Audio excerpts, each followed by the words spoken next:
सातारा शहरातील सुरुची बंगल्यावर हल्ला झालेल्या प्रकरणी खासदार उदयनराजे भोसले व विद्यमान मंत्री आणि आमदार शिवेंद्रसिंहराजे भोसले हे आज जिल्हा न्यायालयात एकत्र पाहायला मिळाले।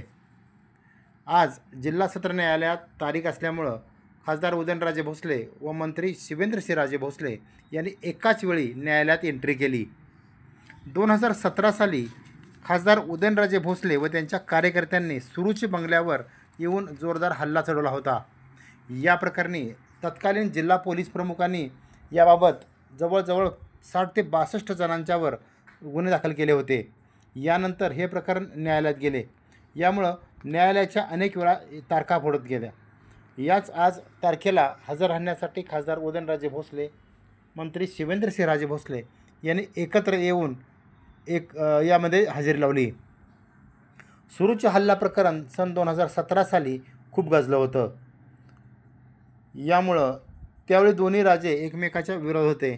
मात्र राजकीय स्थित्यंतरे अनेक वेळा घडली आणि भारतीय जनता पार्टीच्या माध्यमातून उदयनराजे भोसले व शिवेंद्रसिंहराजे भोसले एकत्र पाहायला मिळाले।